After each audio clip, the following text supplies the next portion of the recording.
अब बात करते हैं दूसरे क्वेश्चन की। अभी इसके बाद क्वेश्चन ये है, निम्नलिखित में से कौन सा से लक्षण सिंधु सभ्यता के लोगों का सही चित्रण करते हैं? निम्नलिखित में से कौन सा से लक्षण सिंधु सभ्यता के लोगों का सही चित्रण करते हैं? इसमें है नंबर 1 पे, उनके विशाल महल और मंदिर होते थे। अब बात करते हैं कि उनके विशाल महल और मंदिर होते थे, वे देवियों और देवताओं की पूजा करते थे, वे युद्ध में घोड़ों द्वारा खींचे गए रथों का प्रयोग करते थे। ये 2013 का क्वेश्चन है, पूछा गया यूपीएससी में। इसमें पूछा गया है कि उनके विशाल महल और मंदिर होते थे। तो विशाल महल के तो साक्ष्य मिल चुके हैं, विशाल महल के तो साक्ष्य मिले हुए हैं, इसमें कोई दो राय नहीं है। लेकिन वे देवियों और देवताओं की पूजा करते थे कि मंदिर के साक्ष्य नहीं मिले हुए, तो इसलिए एक तो गलत हो गया। वे युद्ध में घोड़ों द्वारा खींचे गए रथों का प्रयोग करते थे, नहीं, केवल हड्डी मिली है, वो भी सुरकोटदा से हड्डी के साक्ष्य मिले हुए हैं, सिर्फ और सिर्फ हड्डी के साक्ष्य मिले हुए हैं घोड़े की, सुरकोटदा से। कल हमने उसकी बात भी की थी, लेकिन ये नहीं पता चला कि ये पालतू पशु बना पाए थे या नहीं पता पाए थे, लेकिन इनको जानकारी घोड़ों की थी, लेकिन ये नहीं जानकारी थी कि ये घोड़ों द्वारा खींचे गए रथों का प्रयोग करते थे या नहीं। जब वह पालतू पशु ही नहीं बना पाए थे तो रथ की कोई बात ही नहीं, घोड़े की कोई बात ही नहीं है। तो जो पालतू नहीं होंगे तो ये घोड़े रथ में बांधेंगे कैसे? तो तीसरा वाला तो गलत हो जाएगा। तो तीसरा और पहला तो गलत है। इसमें आंसर होगा वे देवियों और देवताओं की पूजा करते थे, क्योंकि पशुपति का और देवी के गर्भ से निकलता हुआ पौधा जो चित्रित वर्णन दिखाया मिला है, उसमें पता चला है कि ये कोई गर्भ देवी थी। पौधा निकलता, उनके गर्भ से पौधा निकलता हुआ दिखाई दिया है। और ये 2019 का क्वेश्चन है, निम्नलिखित में से कौन सा एक हड़प्पा स्थल नहीं है? निम्नलिखित में से कौन सा एक हड़प्पा स्थल नहीं है?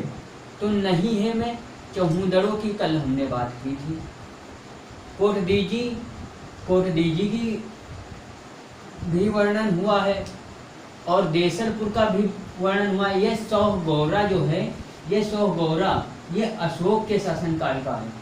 अशोक के साक्ष्य इससे मिले हुए हैं, कुछ बहुत अशोक के साक्ष्य यहाँ से मिले हुए हैं। तो ये हड़प्पा स्थल नहीं है, ये हड़प्पा स्थल नहीं है। यही आंसर हमारा हो जाएगा। और बात करते हैं कि अब ऋग्वैदिक काल में एक क्वेश्चन आया था यूपीएससी से मिलता हुआ, अंतर बताना था ऋग्वैदिक काल में और हड़प्पा सभ्यता के काल में। हड़प्पा सभ्यता के काल में अंतर बताना था, तो हम बता रहे हैं आपको कि उसमें यह था कि ऋग्वैदिक कालीन आर्यों और सिंधु घाटी के लोगों की संस्कृति के बीच अंतर के संबंध में निम्नलिखित कथनों में से कौन सा से सही है? तो इसमें था ऋग्वेद कालीन आर्य कवच और सिर स्त्राण हेलमेट का उपयोग करते थे, जबकि सिंधु घाटी सभ्यता के लोगों में इनके उपयोग का कोई साक्ष्य नहीं मिलता। ठीक, तो फिर दूसरा ऑप्शन था ऋग्वेद कालीन आर्यों को स्वर्ण चांदी ताम्र का ज्ञान था, जबकि सिंधु लोगों को केवल ताम्र और लोहे का ज्ञान था। जबकि हमने कल इसकी चर्चा अच्छे तरीके से की थी कि इन्हें तांबे का ज्ञान था। तांबे से इसको कांस्ययुगीन सभ्यता भी हड़प्पा सभ्यता को कहा जाता है। तो तांबा और टिन को मिला करके ये कांसे का प्रयोग करते थे, तो ये तांबे का इन्हें ज्ञान था, टिन का भी ज्ञान था, लेकिन लोहे की कोई बात ही नहीं हुई है। तो दूसरा राउंड हो गया। और तीसरा ऑप्शन था ऋग्वेद कालीन आर्यों ने घोड़े को पालतू बना लिया था, जबकि इस बात का कोई साक्ष्य नहीं कि सिंधु घाटी के लोग इस पशु को पालतू बना पाए थे या नहीं। तो सिंधु ऋग्वेद कालीन के आर्यों ने घोड़े को तो पालतू बना लिया था, जबकि इस बात का कोई साक्ष्य नहीं मिला कि सिंधु घाटी के लोग, सिंधु घाटी सभ्यता के लोग इसको बना पाए थे या यानी पालतू पशु बना पाए थे या नहीं। तो पालतू पशु ये लोग उसे नहीं बना पाए थे, पालतू पशु उसे नहीं बना पाए थे, इसलिए। और ये सब क्वेश्चन यूपीएससी आईएएस प्री में पूछे गए हैं। तो यदि हड़प्पा सभ्यता अगर सही से पढ़ते हो तो हर साल यानी 1-2 साल छोड़ करके हर साल लगभग इससे क्वेश्चन पूछे गए हैं। और पूछे गए हैं तो यही, कभी घोड़ों के बारे में पूछता है, तो कभी स्थलों के बारे में पूछता है कि हड़प्पा स्थल या नहीं है। तो इस तरीके से क्वेश्चन पूछे जाते हैं, लेकिन इसमें बहुत ज़्यादा कोई ख़ास बात तो है नहीं, क्योंकि इसमें बहुत ज़्यादा, लेकिन 2-3 साल में रिपीट होता है, क्वेश्चन रिपीट होता है। अब जैसे गोदीवाड़ा था लोथल का, ये कई बार पूछा जा चुका है। कालीबंगन ये भी कई बार पूछा जा चुका है। धोलावीरा ये भी स्थल बहुत बार पूछा जा चुका है। तो कोरडीजी है, वो भी मेहरगढ़ से कपास के साक्ष्य मिले हुए हैं। तो और सुरकुर्रदा से हमें घोड़े की हड्डी के साक्ष्य मिले हुए हैं। तो इस तरीके से हमें बहुत कुछ मिला हुआ है, ठीक। तो इस तरीके से हम पढ़ेंगे तो अच्छी समझ विकसित होगी और हमें क्वेश्चन सॉल्व करने में बहुत आसानी हो जाएगी।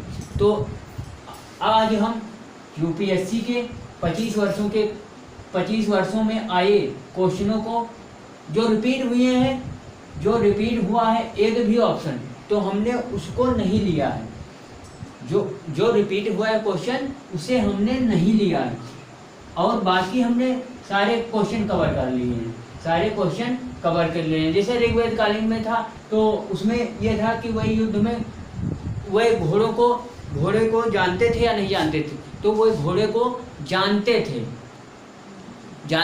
जानते ना होते तो वो हड्डी कैसे मिलती, क्योंकि सुरकुर्रदा से हमें हड्डी भी मिली हुई है, तो इसलिए घोड़े को जानते थे, इसके साक्ष्य भी मिले हुए हैं।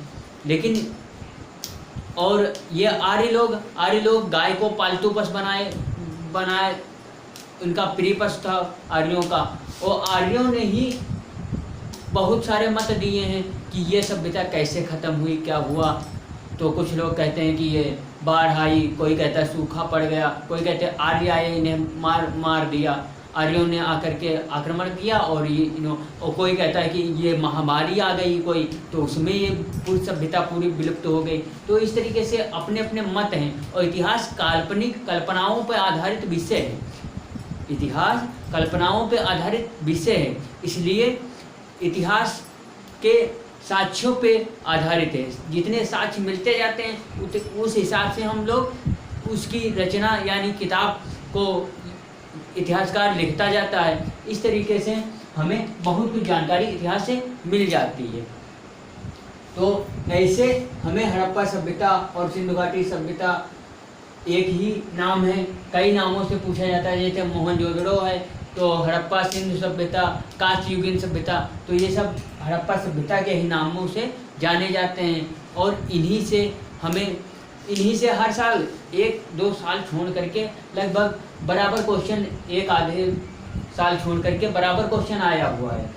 देखो इसमें हमने 6 क्वेश्चन 5 लिए हुए हैं, लेकिन जो रिपीट हुए हैं बाकी रिपीट का, जैसे लोथल से हमें जुता हुआ खेत मिला हुआ है, लोथल से गोदीवाड़ा मिला हुआ है, और कालीबंगन से जुता हुआ खेत मिला है। तो लोथल से हमें गोदीवाड़ा मिला हुआ है, ये कई बार पूछा जा चुका है। और कालीबंगन जुता हुआ खेत, ये भी हमें कई, मेहरगढ़ से कपास मिला हुआ है, ये भी कई बार रिपीट हुए हैं। तो इस तरीके से क्वेश्चन रिपीट हुए हैं, तो उन क्वेश्चनों को हमने नहीं लिया है। जैसे अभी ऋग्वेद कालीन और सिंधु घाटी सभ्यता के कालीन में अंतर के हिसाब से पूछा गया था, तो हमने उसे भी इन क्वेश्चनों में हमने शामिल नहीं किया। वो या तो ऋग्वेद में हम शामिल कर लेंगे, या तो बोल करके हमने बता ही दिया है। तो इसलिए आपको टेंशन लेने की कोई ज़रूरत नहीं है, और आराम से पढ़ो, ऐसे पढ़ो कि सब समझ में आ जाए और सारे क्वेश्चन ऐसे कवर हों जैसे कि हमने सब कुछ पढ़ लिया है। अगर एक ऑप्शन पता है, अगर एलिमिनेशन मेथड पता है तो हो जाएगा हमें। चमुदड़ो देसलपुर हमें कंफर्म है कि ये है। सोहगौरा हमने अशोक में पढ़ा होगा, अशोक के स्थल जब पढ़ते हैं कि अशोक के शिलालेख कहाँ हैं तो उसमें हमने सोहगौरा का पढ़ा है, तो इसलिए ये सोहगौरा सही हो जाता है। इस हिसाब से ये हड़प्पा सभ्यता का टॉपिक आज समाप्त हुआ। कल हम किसी और चैप्टर की बात करते हैं कि ऋग्वेद कालीन सभ्यता, ऋग्वेदिक काल पढ़ेंगे, या तो हम बौद्ध धर्म और जैन धर्म। बौद्ध और जैन धर्म से हर साल क्वेश्चन आया हुआ है, ऐसा कोई साल ही नहीं है या बौद्ध धर्म से आया हो या तो जैन धर्म से आया हो, आया जरूर है। बौद्ध धर्म और जैन धर्म इतना इम्पोर्टेंट है कुछ कहने को। यूपीएससी हर साल एक क्वेश्चन डालती है, हर साल। ऐसा कोई वर्ष नहीं, ऐसा कोई ईयर नहीं है जिसमें जैन धर्म पूछेगा तो बौद्ध धर्म छोड़ देगा, अगर बौद्ध धर्म पूछेगा तो जैन धर्म छोड़ देगा। इस तरीके से हर साल पूछता है, लेकिन पूछता जरूर है। इसलिए हम कहते हैं कि अच्छे से पढ़ो और आराम से सीखो। देखो, पढ़ाई करने का आप सोचो कि जो किसान मेहनत करता है उसे कितनी मेहनत लगती है। उससे कम में, उससे तो हम 5% भी मेहनत तो नहीं करते हैं। अगर उससे 5% भी मेहनत करें तो बहुत कुछ पढ़ सकते हैं, क्योंकि किसानों को जानते हो कि कितनी मेहनत करके वो अनाज पैदा करते हैं।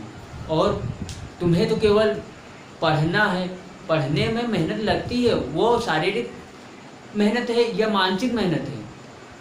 लेकिन मानसिक मेहनत अलग है और शारीरिक मेहनत अलग है।